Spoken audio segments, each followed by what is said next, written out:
Meus queridos irmãos, vamos abrir nossas Bíblias na Epístola de Paulo aos Efésios, capítulo 4. Estaremos lendo a princípio apenas 2 versículos, mas eu quero aconselhá-lo a deixar sua Bíblia aberta aí em Efésios 4, porque estes 2 versículos que estaremos lendo são apenas o pontapé inicial para uma meditação em todo esse contexto aqui. E assim nos diz o texto sagrado em Efésios capítulo 4, versículo 20. Mas vós não aprendestes assim a Cristo, se é que o tendes ouvido e nele fostes ensinados, como está a verdade em Jesus. Como são apenas 2 versículos, eu quero repetir a leitura. Mas vós não aprendestes assim a Cristo, se é que o tendes ouvido e nele fostes ensinados, como está a verdade em Jesus. Somente até aqui por enquanto, os irmãos podem sentar-se, por favor.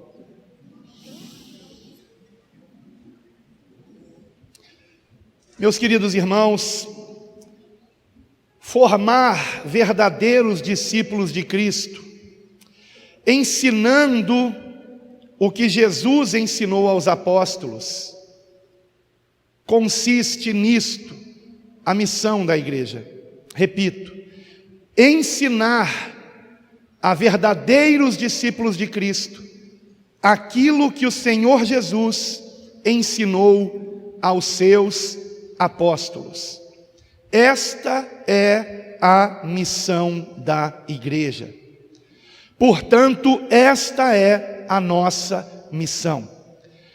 Não se esqueçam que as últimas palavras de Cristo, antes de subir aos céus, após a ressurreição, foram as seguintes: todo poder me foi dado nos céus e na terra.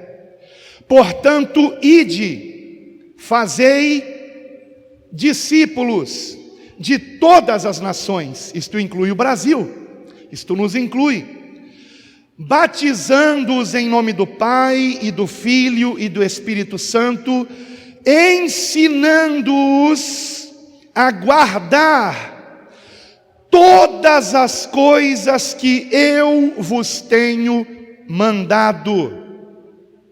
Todas as coisas que o Senhor ordenou aos seus apóstolos. E eis que eu estou convosco todos os dias até a consumação dos séculos. Estas foram as últimas palavras de Cristo. Evangelho segundo Mateus, capítulo 20, final do versículo 18 e versículos 19 e 20. São as últimas palavras, inclusive, deste Evangelho, Evangelho segundo Mateus. Eu as tenho grafadas na minha Bíblia, com uma caneta daquelas de marcação iluminada. De fato, são palavras muito importantes, porque nos mantém focados naquilo que consiste a nossa missão. Formarmos não discípulos meus ou seus, mas discípulos dele, discípulos de Cristo. Quando o Senhor Jesus disse, ide, fazei discípulos, ele explicou, ensinando-os a guardar todas as coisas que eu quem? O Senhor Jesus Cristo vos tenho mandado. E ele prometeu estar com aqueles que cumprem o ide. Vejam que essa promessa, estarei convosco, foi dirigida àqueles que o obedecerão. Ide, fazei discípulos. Este ide pode ser ide ao seu familiar, pode ser ide ao seu colega de trabalho, de escola, pode ser ide ao seu vizinho, pode ser ide ao bairro vizinho, à cidade vizinha, a um outro estado, a um outro país, mas é sempre um ide, e é sempre um fazei discípulos. Eu não estou aqui para pregar a minha mensagem, estou aqui para pregar o que Cristo nos ensinou. Nós vemos que os apóstolos obedeceram a este ensinamento.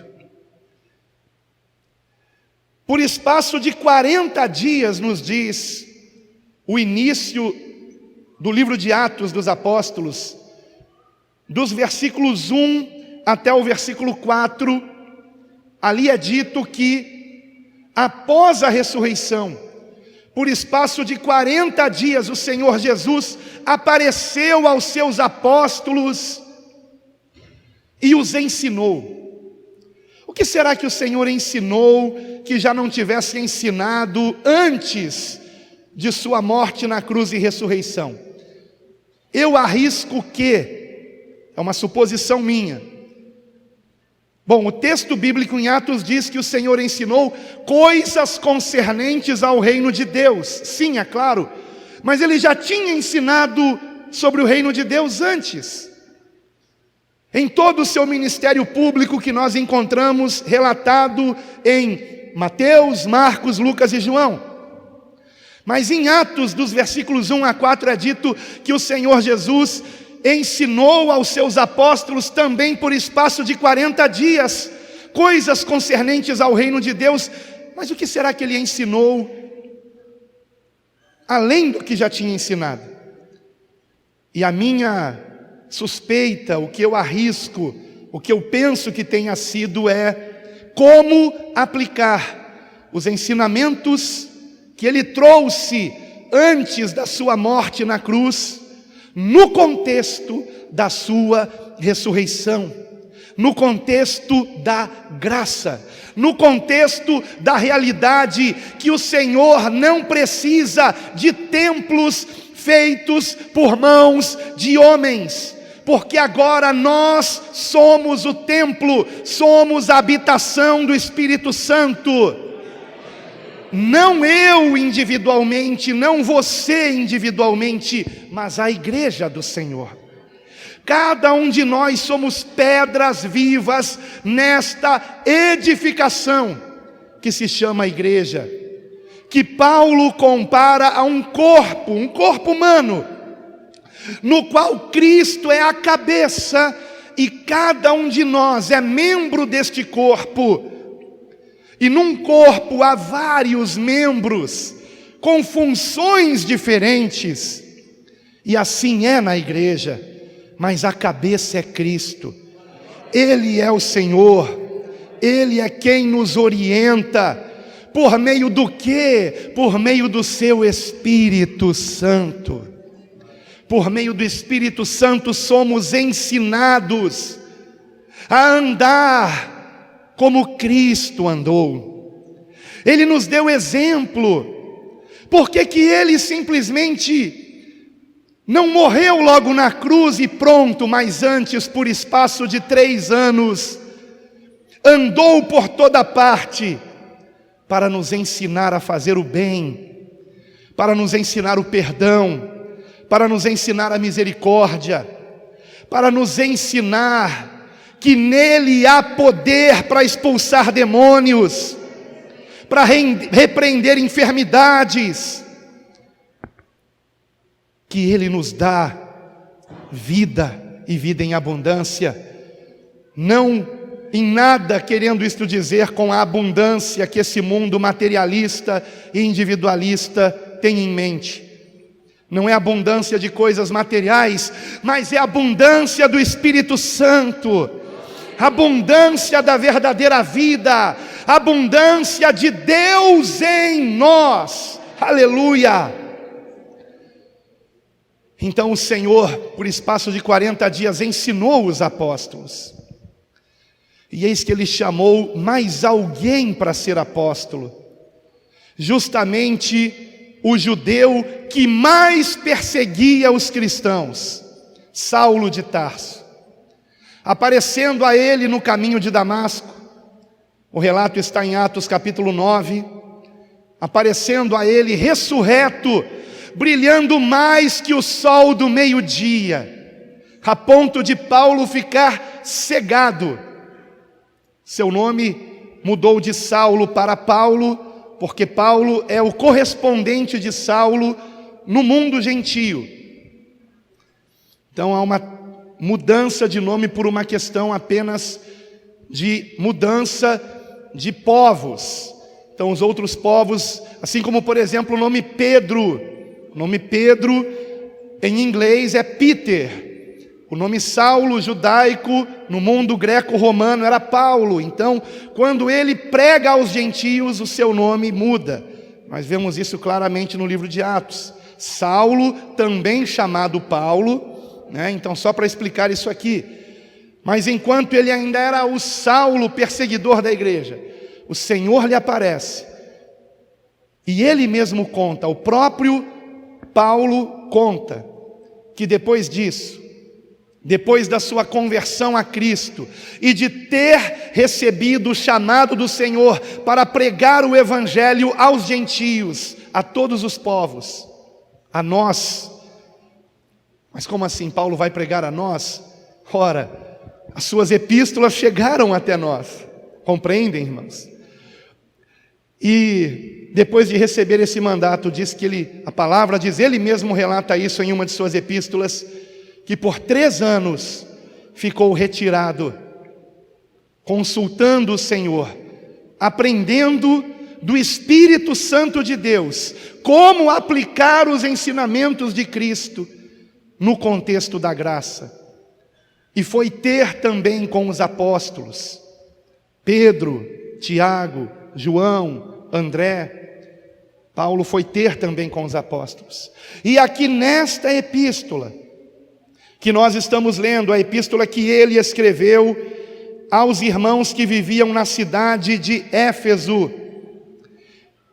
nós vemos aqui Paulo precisamente falando a respeito disso, sobre os ensinamentos de Cristo, porém deixando uma grave advertência: se é que o tendes ouvido. Se é que o tendes ouvido. Sabemos que o Senhor Jesus chamou 12 apóstolos. Um deles não quis lhe dar ouvidos. Sabemos como foi o seu fim, o suicídio. Paulo foi chamado pelo Senhor no caminho de Damasco, mas lhe deu ouvidos. No meu entendimento, foi a este Paulo que o Senhor escolheu para ocupar o lugar de Judas. A escolha que foi feita em Atos capítulo 1, lembrem-se, foi uma escolha feita antes do Pentecostes. A ordem do Senhor não era: escolham alguém para ocupar o lugar de Judas. A ordem do Senhor era: fiquem em Jerusalém até que do alto sejais revestidos de poder. E eis que o próprio Senhor escolhe Saulo de Tarso, aquele que antes era o maior perseguidor da igreja, e se transforma no apóstolo mais operoso, o que mais trabalhou na obra, o que mais ganhou vidas, o que mais levou longe o Evangelho de Cristo. Assim como os demais, dando a sua vida por amor ao Senhor. E aqui, escrevendo aos Efésios, no versículo 20 e 21, Paulo diz o seguinte: mas vós não aprendestes assim a Cristo. Não aprendestes o quê? Paulo havia acabado de dizer que alguém convertido não anda segundo a vaidade da sua mente, versículo 17. Alguém convertido a Cristo não tem dureza no coração, versículo 18. Alguém convertido a Cristo não continua com as suas intenções impuras, com a sua mente suja, praticando coisas erradas. Então Paulo diz: não foi isso que vocês aprenderam de Cristo. Então ele dá a advertência: se é que o tendes ouvido e nele fostes ensinados, como está a verdade em Jesus. A verdade em Jesus. Não por acaso, ao longo do seu ministério, o Senhor Jesus, por diversas vezes, concluindo algum ensinamento importante, dizia: quem tem ouvidos para ouvir, ouça. Nem todos têm ouvidos para ouvir. Alguns têm ouvidos apenas para escutar. O Senhor nos chama a dar ouvidos ao que Ele está ensinando. O Senhor nos chama a colocar em prática os seus ensinamentos. Não por acaso, no final do Sermão do Monte, Mateus capítulos 5, 6 e 7, o Senhor o conclui com uma parábola, a parábola da casa edificada sobre a rocha e da casa edificada sobre a areia. Vocês conhecem a parábola. Veio a chuva, transbordaram os rios, sopraram os ventos e deram com ímpeto contra qual das duas casas? Contra qual das duas? Contra qual das duas? Contra as duas, exatamente, contra as duas. Porque as adversidades da vida vêm para todos, irmãos. As tempestades da vida vêm para todos. Agora, o interessante da parábola é que a casa que desmorona, que é arruinada, é justamente a casa de quem também estava escutando os ensinamentos de Cristo. Não é daquele que nunca ouviu falar de Jesus. A parábola fala de dois tipos de pessoas que escutam o Senhor, que escutam os ensinamentos do Senhor. E você e eu somos uma destas duas pessoas da parábola. A questão é: quem é você nessa parábola? Porque aquele cuja casa é arruinada, significando uma vida arruinada, uma família arruinada, destruída,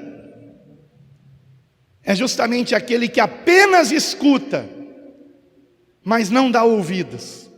Ele apenas escuta, mas não pratica. E quando vier a adversidade, você verá a diferença. Você talvez esteja até se lembrando de algumas situações. Pessoas que entram no mais completo desespero, mas se dizem cristãs, porque todo domingo estão ouvindo a pregação. Mas quando vem a tempestade da vida, desmorona, tem uma implosão e acaba se afastando do caminho do Senhor, no qual nunca esteve de fato, porque não era praticante da palavra. Continuava sendo uma pessoa gananciosa, invejosa, orgulhosa, mentirosa, colocando uma máscara de crente, fingindo estar ouvindo a palavra, talvez fingindo tão bem a ponto de dar glória a Deus e aleluia, e fazer espetáculos na igreja, mas no seu cotidiano, não praticando o que Cristo nos ensinou, não andando com decência, não deixando os palavrões, não buscando meditar na palavra, não buscando orar, e quando vem a tempestade da vida, entra em desespero, porque não está preparada. Mas qual é a pessoa cuja casa está edificada sobre a rocha? Não é apenas aquela que escuta, é aquela que dá ouvidos, é aquela que pratica o que o Senhor Jesus nos ensinou. E é sobre isso que Paulo está falando nessa epístola. Se é que o tendes ouvido e nele fostes ensinados. Bom, aqui eu sei que vocês estão sendo ensinados a respeito do que Cristo ensinou, porque esta é a missão da igreja. Então esta é a nossa missão. nós ensinamos o que Cristo ensinou. Nós não apenas falamos o nome de Jesus, nós temos compromisso com a sua pessoa, com os seus ensinamentos.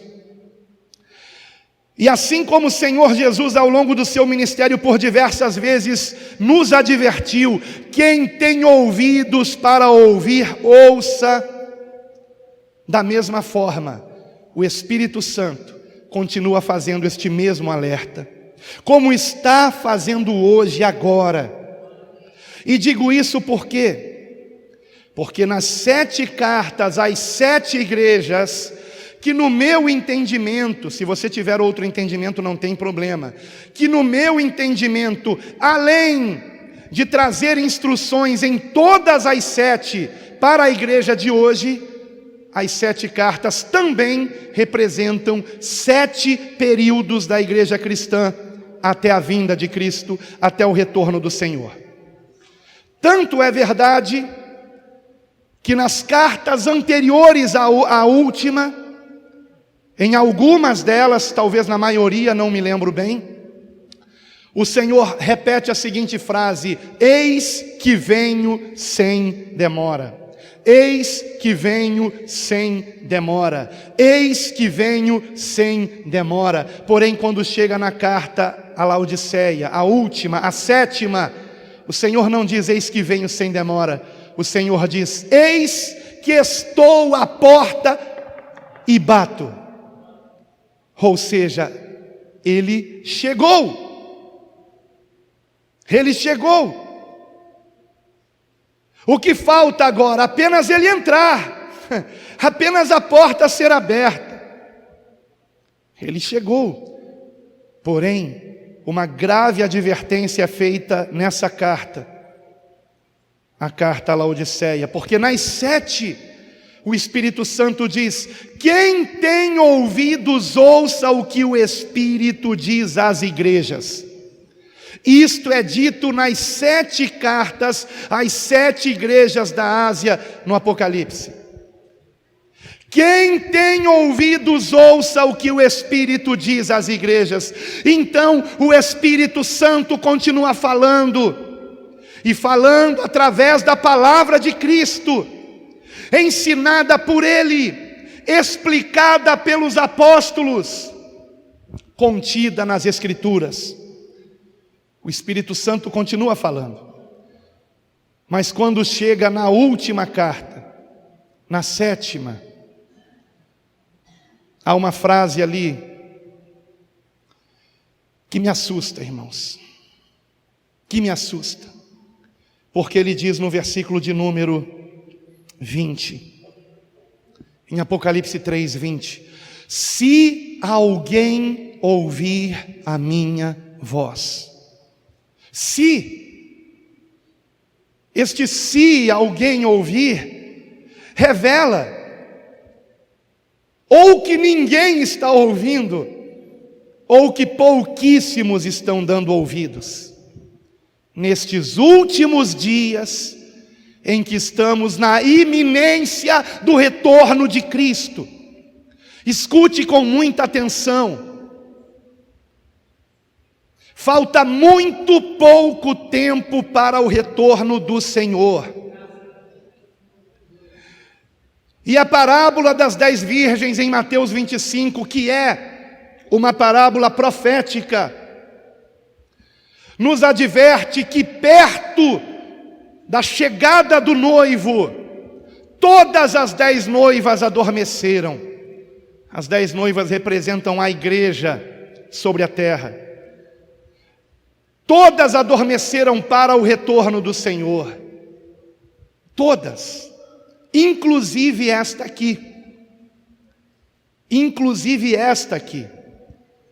Porque se esta igreja estivesse de fato compreendendo o quão perto está o Senhor de voltar, de arrebatar a sua igreja, nós teríamos nossas reuniões de oração lotadas. Nós teríamos nossos cultos de meio de semana tão cheio quanto os de domingo.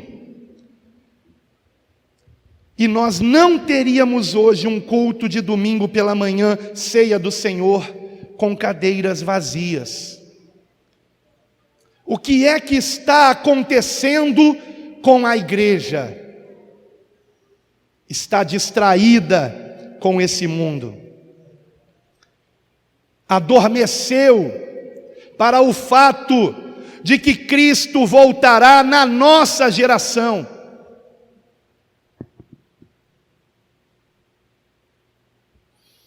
E aqueles pais que não gostam que eu pregue isso, porque têm filhos adolescentes e acham que essas mensagens vão assustá-los ou desmotivá-los de estudar, de fazer uma faculdade, eu costumo dizer, não esqueçam que antes do retorno vem a perseguição, vem a tribulação. O desemprego será maior, a fome será generalizada. Se estudando agora está difícil, sem estudar vai ser pior. Usem esta mensagem para motivar seus filhos a se esforçarem mais nos estudos, no trabalho, mas sobretudo a se encherem do Espírito Santo. Porque na parábola das 10 virgens, depois do grito da meia-noite, quem não tem o Espírito Santo não consegue mais ter. Então qual é a palavra de ordem agora, que estamos bem próximos do grito da meia-noite, que vai despertar a igreja toda sobre a face da terra? Vocês sabem qual é a minha suspeita a respeito do grito da meia-noite? É minha, interpretação minha, não imponho isso a ninguém. No meu entendimento, o grito da meia-noite diz respeito à Terceira Guerra Mundial. Quando ela acontecer, escrevam o que eu estou falando. Quando acontecer a Terceira Guerra Mundial, não terá lugar nessa cadeira, todos estarão aqui. Todos estarão aqui. Aí vão buscar Jesus de verdade. Porém, se realmente for isso, aí o grito da meia-noite. Depois disso será tarde demais. Será tarde demais. O Senhor não estará mais derramando o Espírito Santo. Vocês não deram ouvidos. Quer dizer que vocês ouvem a palavra de Deus e não buscam o Espírito Santo. Mas, se bombas nucleares começarem a cair, então você vai buscar o Espírito Santo. Vocês acham realmente que Deus faria isso? Acabou o tempo. Acabou o tempo. Os selos irão se abrir. Acabou o tempo. E quando chegar no 5º selo, a perseguição virá contra nós. Aqueles que realmente têm o Espírito Santo e não negarão a Cristo e serão mártires.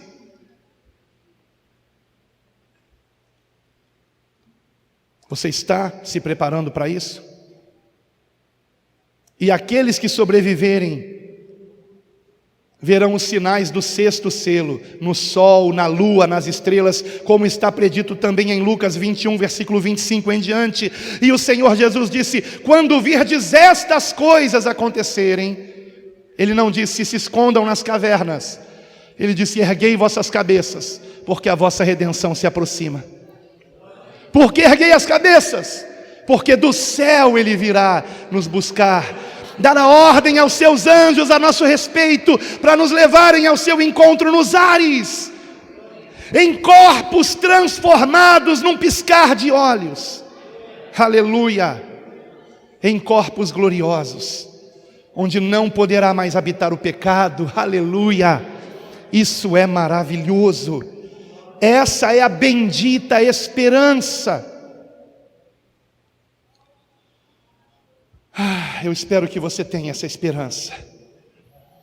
Que você tenha essa esperança, mas não se esqueça que antes desse dia, a palavra nos adverte que seremos odiados de todas as nações, mas que aquele que perseverar até o fim, este será salvo. Este será salvo. Se alguém ouvir a minha voz, nesse tempo do fim, nesses dias finais, uma constatação que eu tenho feito é que a maioria não está levando a sério a Jesus Cristo.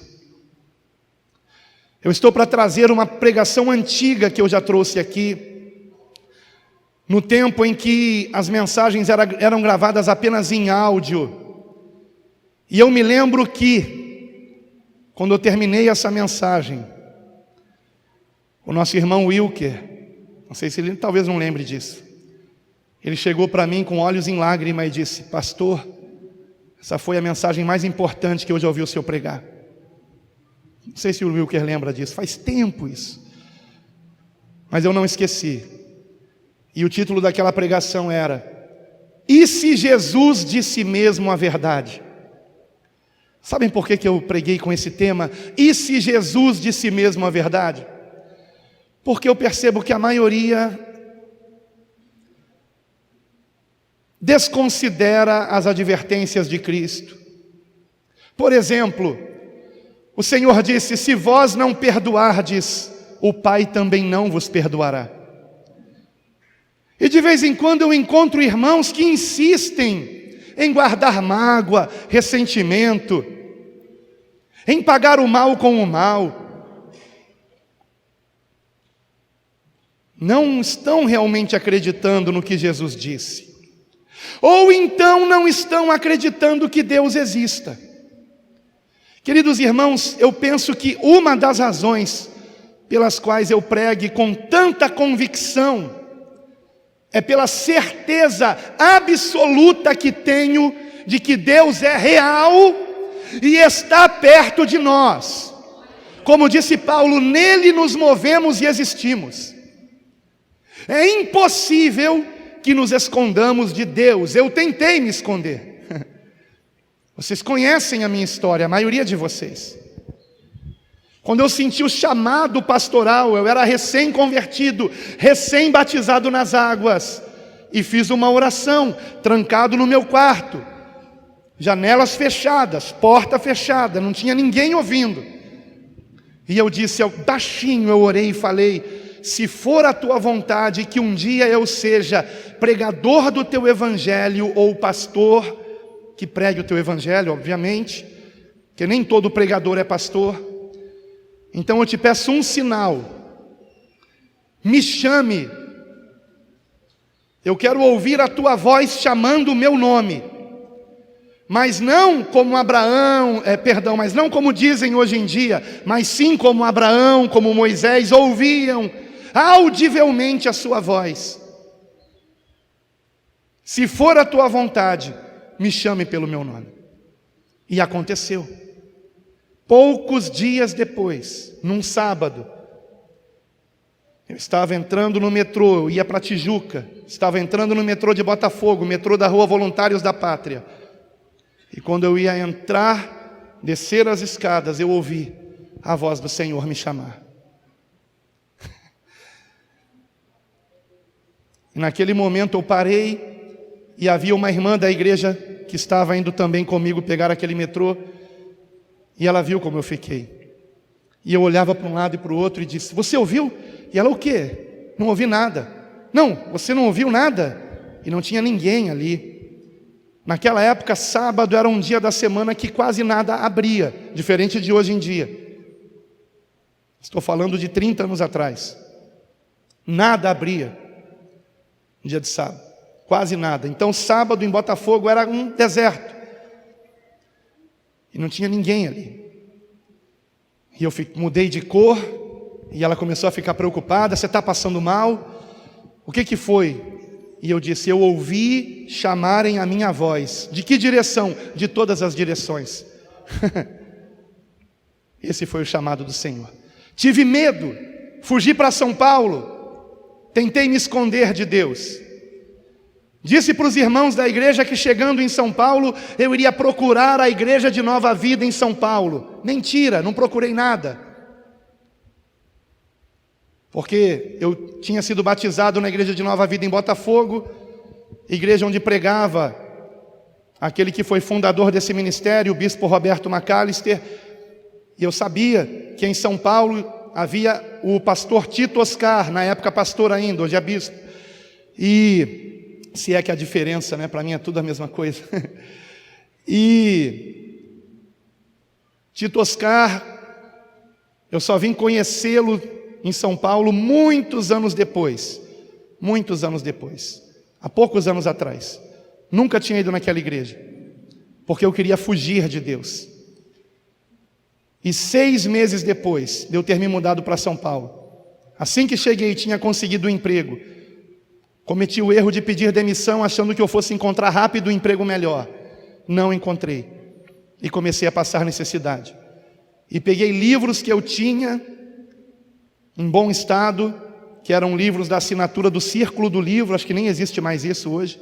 Eu recebia livros capa dura, levei livros para vender no sebo na Praça da Sé, nos sebos que tem por ali. E aí eu percebi que um livro que eu pensei que eu fosse vender por R$30, vendi por R$3, fazendo mais ou menos uma comparação com o dinheiro da época. E os livros que eu vendi mal deu para comprar uma quentinha para eu comer. E como eu não tinha mais o que fazer, fiquei andando ali pela Praça da Sé, vi um grupo de pessoas reunidas, e ali havia alguém pregando o Evangelho. E assim que me aproximei e cheguei, aquele homem que pregava parou a mensagem e disse: o Senhor me revela que há um jovem aqui entre nós, a quem Ele chamou pelo nome para fazer a sua obra. Jovem, a ti te digo, dura coisa é recalcitrares contra os meus aguilhões, diz o Senhor. Naquele momento eu me ajoelhei chorando e percebi que a voz que eu tinha escutado não foi coisa da minha cabeça, realmente era a voz de Deus. Eu não gosto de dizer que Deus existe, porque a existência, ela está completamente relacionada à criação, e Deus é o Criador.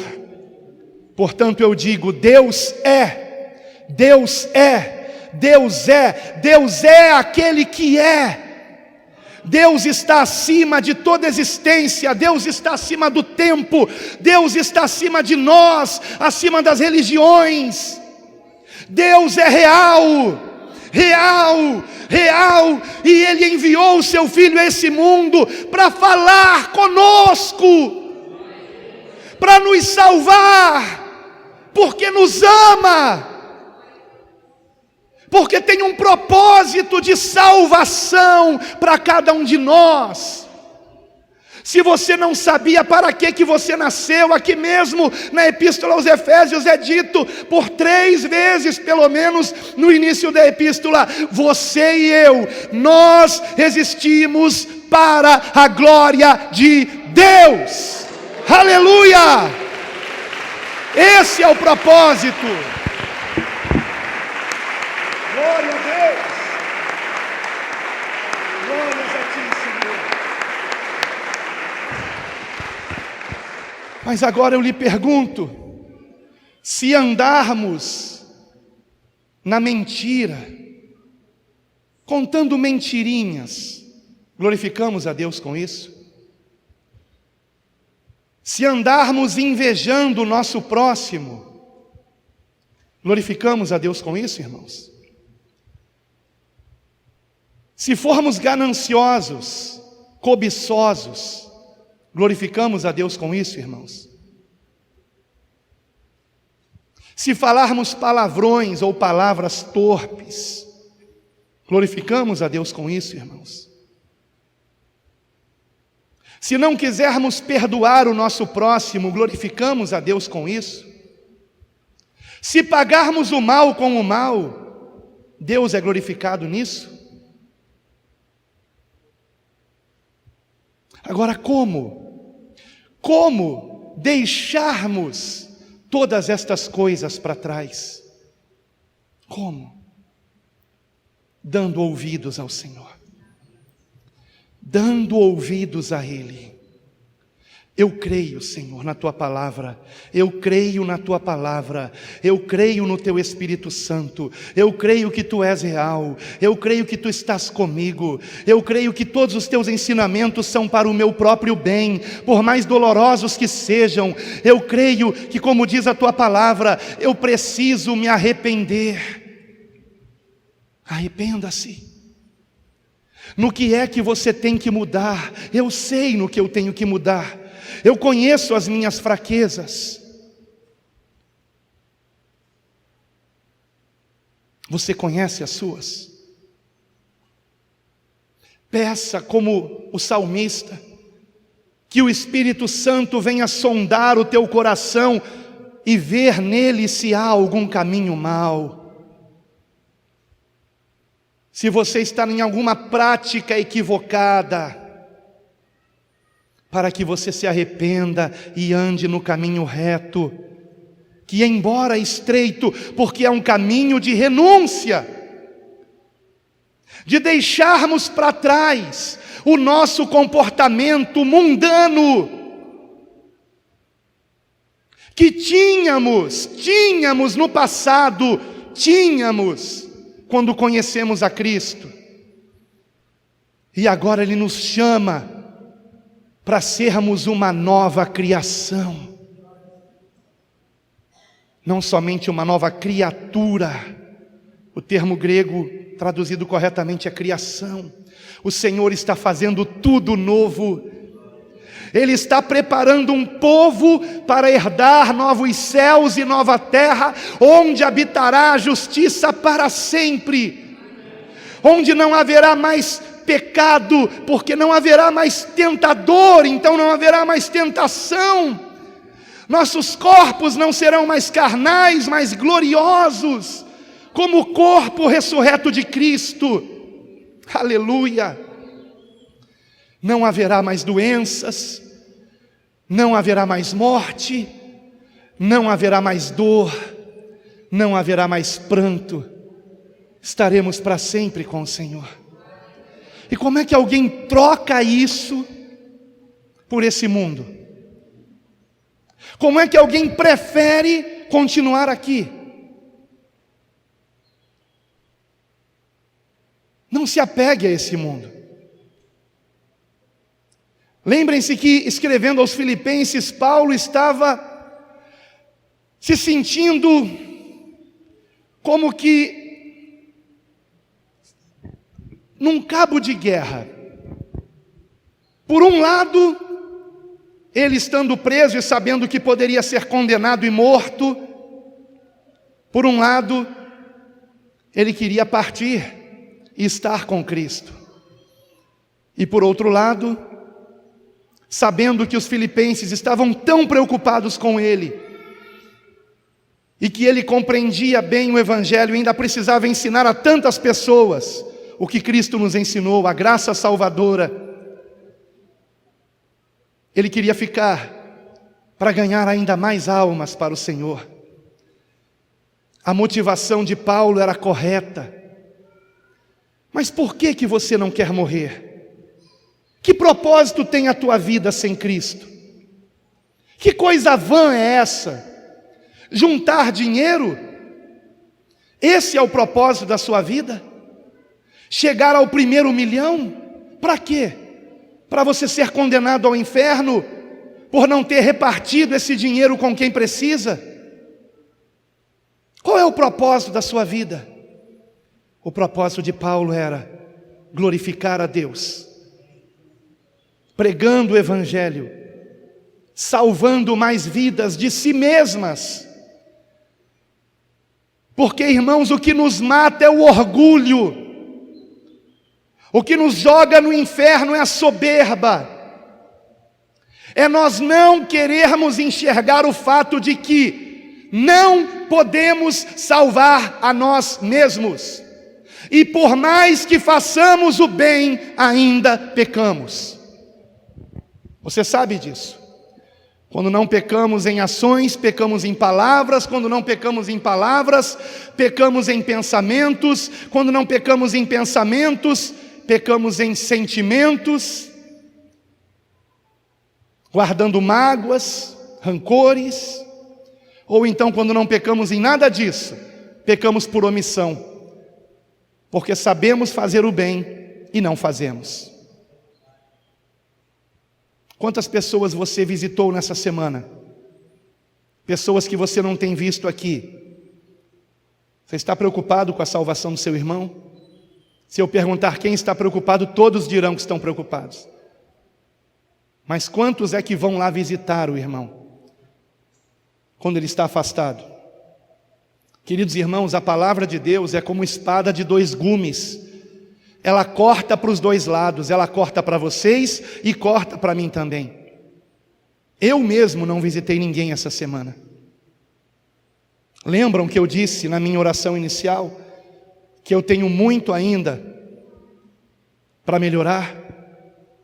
Todos nós temos, irmãos. Vocês estão olhando aqui para um moribundo falando a moribundos.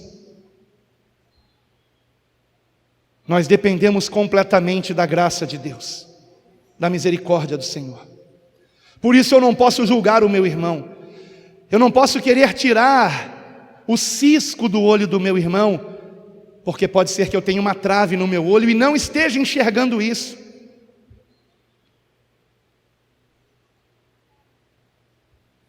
Nós temos que aprender a nos colocarmos no lugar do próximo. Isso é ter compaixão. Procurarmos entender o nosso semelhante, a sua dor, a sua aflição, o porquê dele ter reagido daquela forma. É muito fácil condenarmos, não estando na situação em que ele está. Porém, nada justifica na vida de ninguém que conhece a palavra de Deus, permanecer na mentira, na inveja, na ganância. E é disso que diz o texto aqui em Efésios. E eu concluo essa mensagem fazendo essa leitura, irmãos. Algumas pessoas desprezam a igreja do Senhor e não compreendem ou não se lembram de que a igreja do Senhor é o corpo de Cristo. Desprezar a igreja é desprezar Cristo. Perseguir a igreja é perseguir Cristo. Por isso foi que o Senhor disse a Saulo, quando apareceu a ele no caminho de Damasco: Saulo, Saulo, por que me persegues? Saulo nunca tinha visto aquela luz, nunca tinha ouvido aquela voz, então ele pergunta: quem és tu, Senhor? E ele diz: eu sou Jesus, a quem tu persegues. Então Saulo descobriu que perseguir um cristão é perseguir a Cristo. Mas quem é realmente cristão? Quem ama o Senhor. E quem ama o Senhor se dispõe a aprender dele. E ele nos ensina por meio da sua palavra. Palavra que foi dada aos apóstolos, que escreveram evangelhos, que escreveram epístolas. Um daqueles que seguiu a um apóstolo, que foi Lucas, que aprendeu com Paulo, escreveu o evangelho chamado segundo Lucas, escreveu o livro de Atos.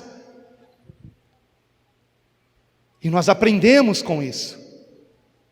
E o que eu tenho que pregar? A doutrina de Alan Capriles? Não.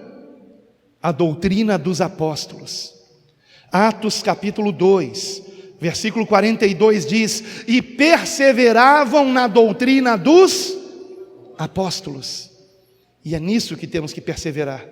E o que foi que os apóstolos nos escreveram, entre outras coisas? O que está aqui na Epístola aos Efésios, capítulo 4. Vamos ler a partir do versículo 1 mesmo. É uma leitura.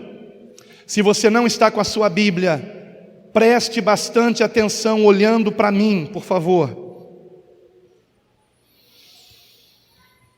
Efésios 4, versículo 1. Rogo-vos, pois eu, o prisioneiro do Senhor, que andeis como é digno da vocação com que fostes chamados. Primeira característica da lista: com toda o quê? Com toda o quê, irmãos? Por que vocês estão desanimados em dizer isso, irmãos? Com toda o quê, irmãos? Humildade. Por favor, acompanhem o texto, irmãos. É para o bem de vocês. Com toda a humildade. Sem humildade não se aprende nada. A característica de alguém que não é humilde, por mais que ela se diga humilde, eu conheço pessoas que dizem que são humildes, mas que quando eu quero lhes ensinar alguma coisa, não me dão ouvidos, não seguem minhas orientações. E nessa semana tive conhecimento de uma dessas pessoas que fazia isso, eu não sabia, e fazia pior ainda, distorcia as minhas orientações, para denegrir a minha imagem. Onde está a humildade dessa pessoa? Não tem. Com toda a humildade e mansidão, com longanimidade, suportando-vos uns aos outros em amor, procurando guardar a unidade do Espírito pelo vínculo da paz. Assim temos que nos portar no convívio com nossos irmãos, queridos.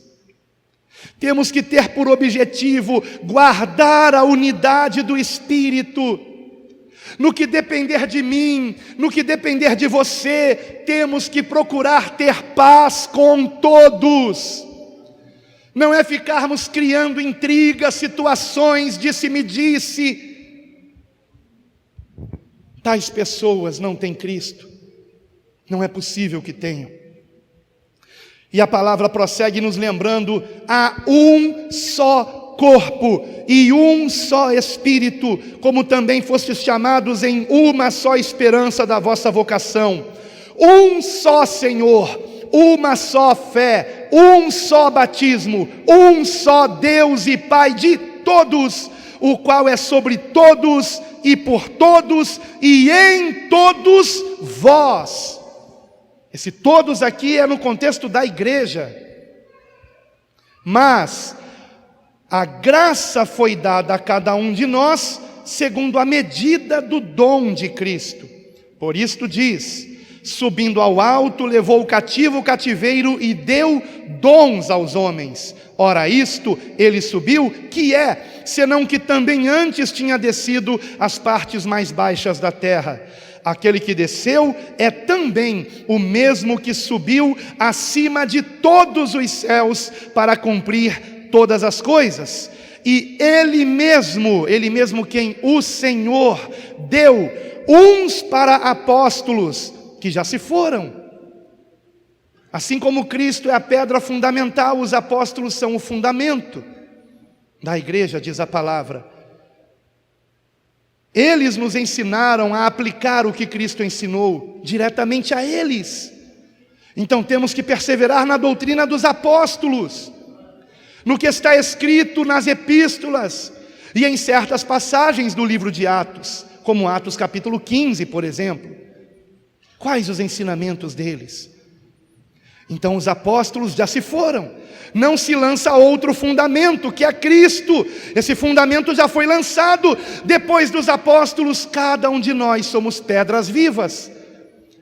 Pense numa construção, se faz a fundação, e depois da fundação não se faz outra, se começa a levantar as paredes, e há um lugar para você, e há um lugar para mim nessa edificação. Em que lugar estamos na edificação? É o Senhor que sabe, porque é Ele que está trabalhando em nós, trabalhando essa pedra bruta, para que ela possa se encaixar exatamente onde Ele quer, nesta edificação. Prossegue: Ele deu a uns para apóstolos, e outros para profetas, e outros para evangelistas, e outros para pastores e mestres, querendo o aperfeiçoamento dos santos. Vejam que ele não disse o aperfeiçoamento dos pecadores. Pecadores, irmãos, nós fomos no passado. A palavra pecador, no grego, significa praticante do pecado. Toda vez que você encontra a palavra pecador aqui, na Bíblia, em português, no Novo Testamento, é a tradução de uma palavra grega que significa aquele que pratica o pecado. Você pratica o pecado? O pecado na sua vida é uma prática, você gosta disso? Então você não é de Cristo. Mas se você é de Cristo, então veja só o que eu estou dizendo: você é de Cristo, você é dele, você é propriedade do Senhor, assim como eu. Então nós somos separados desse mundo, não somos mais deste mundo, somos do Senhor, e a palavra separados é santos, nós somos dele, aleluia. E ele quer nos aperfeiçoar, para quê? Para a obra do ministério, continuando no versículo 12, para a edificação do corpo de Cristo, até que todos cheguemos à unidade da fé, não tendo dois pensamentos. Queridos irmãos, o propósito desse ministério é sermos bíblicos e cristãos. O propósito desse ministério é seguirmos a doutrina dos apóstolos. Então não é o que eu acho, não é o que você acha, é o que a palavra diz. E naquilo que a palavra se cala, eu me calo. E se eu me atrevo a dizer alguma coisa, eu explico que é uma suposição minha. Como eu falei, por exemplo, ainda há pouco a respeito do grito da meia-noite. Eu não posso dizer isso é o que diz a palavra. É uma suposição minha. Por quê? Porque temos que ter humildade. E falta muita humildade, especialmente naqueles que se atrevem a ensinar pelo YouTube escatologia, ensinando suas posições escatológicas como verdade absoluta, se esquecendo que milhões de pessoas pensam contrário a ele, e que se ele pensasse como estes milhões, outros milhões pensariam contrário a estes milhões também. Então, onde há um grande cisma na igreja, eu prefiro ser humilde. Aqui eu não obrigo ninguém a ser pré-tribulacionista, meso-tribulacionista ou pós-tribulacionista. Certa vez, num churrasco, perguntaram ao pastor Sandro: Pastor Sandro, o senhor é pré-milenista, amilenista ou pós-milenista? E me corrija, pastor Sandro, se eu estiver errado. Ele disse: me converti numa igreja amilenista. Não é verdade? Depois eu fui para uma igreja pré-milenista, não é isso? E agora estou na igreja bíblica cristã, onde o pastor Alan me deixa à vontade. Não obrigo ninguém. Agora eu tenho a minha visão bíblica a respeito disso, mas não posso obrigar ninguém a crer como eu. Agora, se o Espírito Santo falar com você, ouça a voz do Espírito. Ouça a palavra de Deus. Não tire textos dos contextos, leia todo o contexto, como estou fazendo agora. Vamos prosseguir. Até que cheguemos à unidade da fé, versículo 13, e ao conhecimento do Filho de Deus. Eis aí a missão da igreja. Aleluia. A homem perfeito, à medida da estatura completa de Cristo. Para quê?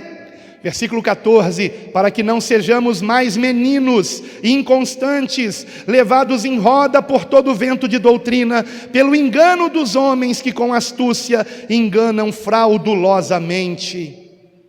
Antes, seguindo a verdade em amor, cresçamos em tudo naquele que é a cabeça, Cristo, do qual todo o corpo, bem ajustado e ligado pelo auxílio de todas as juntas, segundo a justa operação de cada parte, faz o aumento do corpo para a sua edificação em amor. Sem amor nada somos, irmãos, nada somos. De que adianta conhecermos a verdade se não tivermos amor? Por isso a palavra diz aqui, versículo 15: antes seguindo a verdade em amor. Eu tenho que pregar a verdade, mas por mais que eu seja duro aqui no púlpito, no trato com vocês, eu preciso ter muita paciência, muita longanimidade, muita misericórdia. Não posso ferir a vocês. A palavra pode. Como um bisturi de um cirurgião precisa cortar a carne para fazer a operação que vai trazer vida àquele que está doente, que vai arrancar fora um tumor, por exemplo. Então a palavra pode ferir você, eu não. Eu, como Alan, não posso. Mas a palavra, se ela entristecer você, é para o seu bem. É para que você se arrependa e se converta. Mas ai de mim, se eu ferir a igreja do Senhor. Nós somos a igreja do Senhor. E eu não posso fazer nada que venha prejudicar a igreja do Senhor. Porque se o fizer, posso ouvir do Senhor: por que me persegues? Que jamais façamos isso, irmãos. Tome muito cuidado com isso. Muito cuidado com isso. Muito cuidado. Eu sei que está na moda se falar mal de denominações, porque estão pintando os templos de preto. Eu já falei sobre isso aqui, mas não cito nomes. Cito o erro. Fazer com que o local de culto se pareça com uma boate é um erro, porque não fomos chamados para imitar o mundo. Mas eu não posso denegrir denominações, denegrir pastores, bispos, supostos apóstolos. Não posso, porque eu sei que em todas essas congregações é muito provável que ali hajam pessoas sinceras, porém que ainda são esses meninos inconstantes, levados por ventos de doutrina. E qual é a minha esperança? Que um dia, navegando na internet, pelo YouTube, eles se deparem com uma pregação deste ministério, que tem se esmerado em pregar a verdade em amor.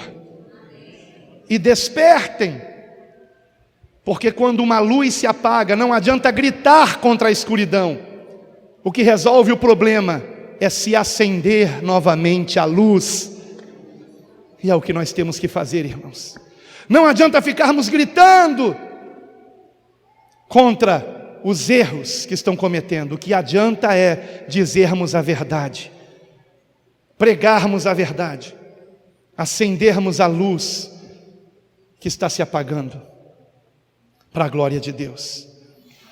E prossegue o versículo dizendo, versículo 17 agora: e digo isto e testifico no Senhor, para que não andeis mais como andam também os outros gentios, na vaidade da sua mente, entenebrecidos no entendimento, separados da vida de Deus pela ignorância que há neles, pela dureza do seu coração, os quais, havendo perdido todo sentimento, se entregaram à dissolução, para com avidez cometerem toda a impureza. Mas vós não aprendestes assim a Cristo, se é que o tendes ouvido e nele fostes ensinados, como está a verdade em Jesus.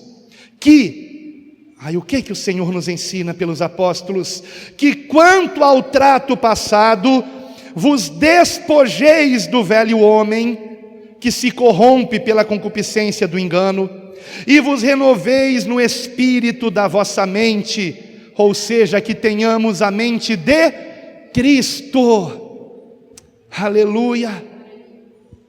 Como diz em 1 Coríntios 2,16, versículo 24 agora: e vos revistais do novo homem. Esse novo homem é Cristo, que segundo Deus é criado em verdadeira justiça e santidade. Justiça é um termo grego que significa a prática do que é correto. Então ele está falando aqui do quê? Do amor ao próximo. Fazermos ao nosso semelhante que gostaríamos que Ele fizesse conosco, como o Senhor Jesus nos ensinou em Mateus capítulo 7, versículo 12. E prossegue o texto dizendo: por isso, escutem, deixai a mentira e falai a verdade, cada um com o seu próximo, porque somos membros uns dos outros.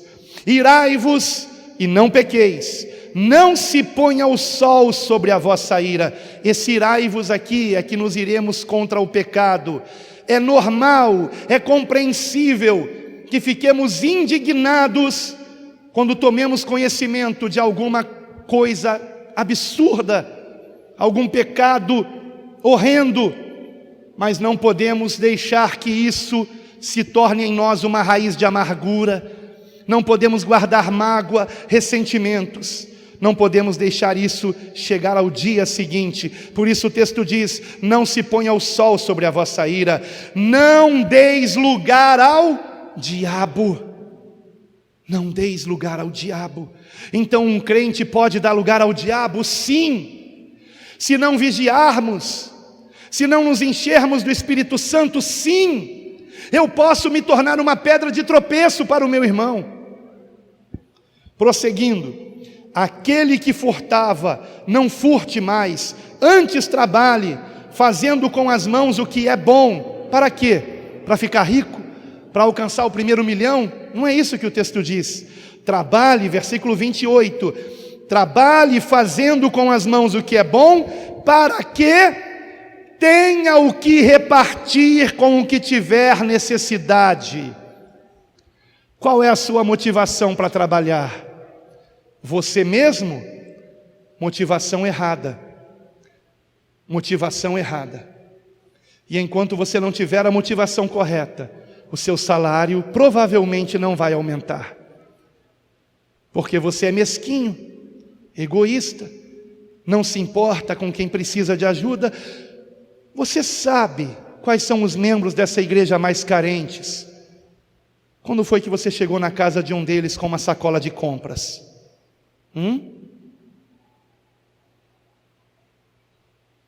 Prosseguindo: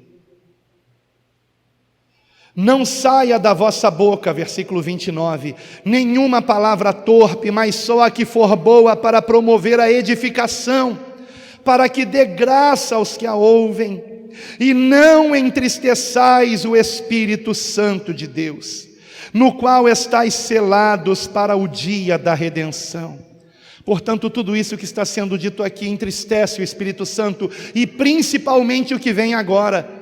Porque o não entristeçais o Espírito Santo começa com a partícula e não entristeçais o Espírito Santo de Deus, no qual estáis selados para o dia da redenção. Toda a amargura e ira e cólera e gritaria também, tá? E blasfêmia e toda malícia sejam tiradas dentre vós. E toda malícia sejam tiradas dentre vós. De vez em quando, eu tomo conhecimento de algumas pessoas que me enganaram, porque percebem que eu realmente... Eu não quero falar de mim mesmo, irmãos, mas aqueles que me conhecem sabem, eu realmente, para o mundo, eu sou muito bobo. Eu sou muito bobo. Como certa vez, não me lembro quem foi o personagem histórico da igreja cristã, mas certa vez este irmão estava no seu departamento trabalhando, no escritório, com outros irmãos em Cristo. A janela estava aberta e de repente um dos irmãos que estava ali trabalhando corre na janela e diz para o outro: olha só isso, incrível, um elefante voando. E o irmão se levanta e sai correndo: cadê? E aí o outro diz: mas você é muito bobo mesmo, né? Você acreditou? E ele disse: eu prefiro acreditar que um elefante possa voar do que acreditar que um cristão possa mentir.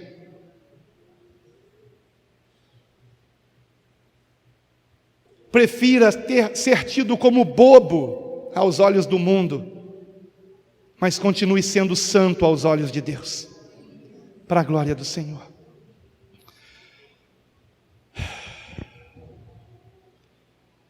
Antes, sede uns para com os outros benignos, misericordiosos, perdoando-vos uns aos outros, como também Deus vos perdoou em Cristo. Sede, pois, imitadores de Deus como filhos amados, e andai em amor, como também Cristo nos amou e se entregou a si mesmo por nós, e em oferta e sacrifício a Deus, em cheiro suave. Nós somos chamados a perdoar. A perdoar. Versículo 32, o versículo anterior ao capítulo 5. Antes, sede uns para com os outros benignos, misericordiosos, perdoando-vos uns aos outros, como também Deus vos perdoou em Cristo. Vocês se lembram da crucificação? O Senhor sofrendo em nosso lugar, por nós pecadores que éramos, praticantes do pecado. Ele nos amou estando nós ainda mortos em nossos delitos e pecados, diz a palavra de Deus. E mesmo assim, sem que nenhum de nós merecesse o que Ele fez por nós, Ele orou ao Pai dizendo: Pai, perdoa-lhes, porque não sabem o que fazem. Perdoa-lhes. Essa deve ser a nossa oração, irmãos. É isso que o Senhor espera de nós. E quem não age dessa maneira, quem não deixou a ganância, a mentira, a inveja, a maledicência, a cobiça, não se despiu do velho homem, porque não está dando ouvidos a Cristo. E o Senhor nos convida a darmos ouvidos a Cristo. Aquele que tem ouvidos, ouça. Aquele que tem ouvidos, ouça. Há no seu coração inveja. Há no seu coração ganância. Como distinguir a inveja da cobiça? Porque a inveja é pior. A cobiça é quando queremos o que alguém tem. Isso é muito natural da carne. Mas a inveja é diabólico. Porque a inveja é você ficar com raiva da felicidade alheia. É você não se alegrar com os que se alegram. É você se alegrar com o sofrimento dos que choram. E você chorar por causa da vitória dos que estão se alegrando. Isso é inveja. É você querer o lugar do outro e não se contentar com o seu lugar. Não se esqueçam, irmãos, a quem muito é dado, muito se lhe requererá. Não se esqueçam disso. Nunca queiram um lugar que não é seu. Que cada um esteja na sua posição e juntos venhamos trabalhar em prol do Evangelho. Sem vanglórias, sem autoexaltação, mas como temos como máxima nesse ministério, dando sempre e sempre a Deus toda glória. Amém e amém.